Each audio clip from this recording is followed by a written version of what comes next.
In this video, we are going to look at the peacetime economy in the US after World War II.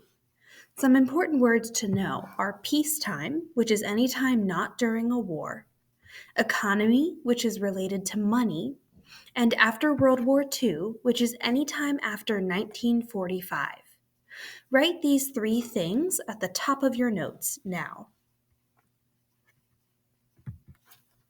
So we're going to look first at what was happening during our wartime economy. That's when we were in the middle of World War II from 1941 to 1945.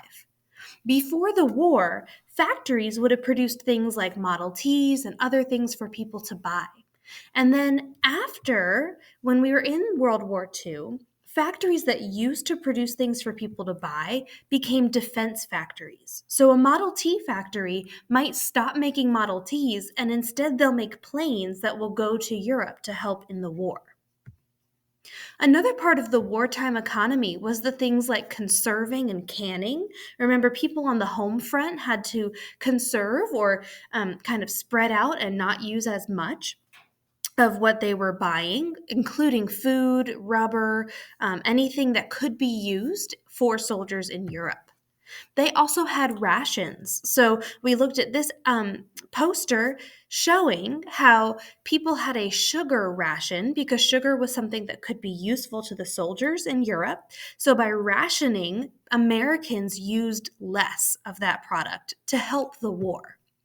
And also, they would grow their own victory gardens, which is basically just a small garden that you would grow to not have to buy food from the store and instead grow your own food. And that way, food that was grown by farms could be sent to Europe to help the soldiers. On your notes, I want you to fill in the four aspects of the wartime economy. Factories produced military supplies instead of consumer goods. Conserving and canning, rationing, and victory gardens. The peacetime economy is any time after 1945. So during the war, a factory that once created Model Ts might have to be doing something like planes or weapons or something like that. Well, after the war's over, they can return to making those consumer goods. So businesses are no longer having to produce things for the military.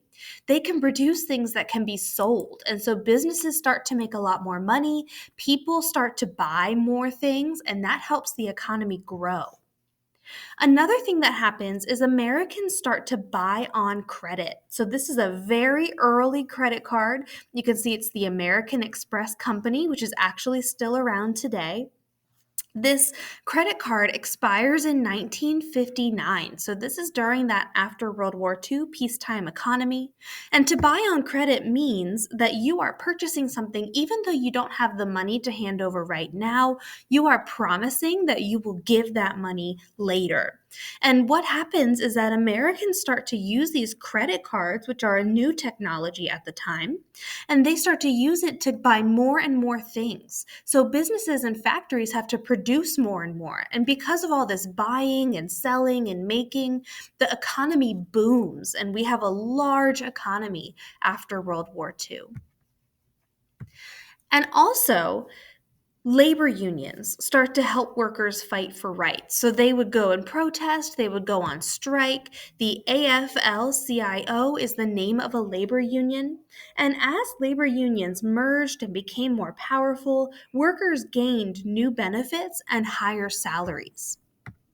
This also helped because then they could spend those higher salaries buying more things. The other thing that happened is that we helped European nations because we were doing so well. We were able to give some money to Europe where they were not doing very well after World War II. Remember, they had to rebuild, and their peacetime economy did not boom like ours did. So we did things like the Marshall Plan, where we actually sent money to Europe because we had so much of it. Fill in your notes that during the peacetime economy, businesses produced consumer goods, Americans buy on credit, labor unions gain new benefits and salaries for workers, and we help Europe rebuild. In this last section, I want you to use your brain. I'm not going to tell you the answer to this one. I want you to use what you've learned to describe the conversion or change from a wartime to a peacetime economy after World War II. Again, I'm not going to tell you to write in this box. I want you to think about what you learned in this video and write your own answer on your notes. When you've written your answer, show the teacher your answer when you're finished, and then you can move on to the next task.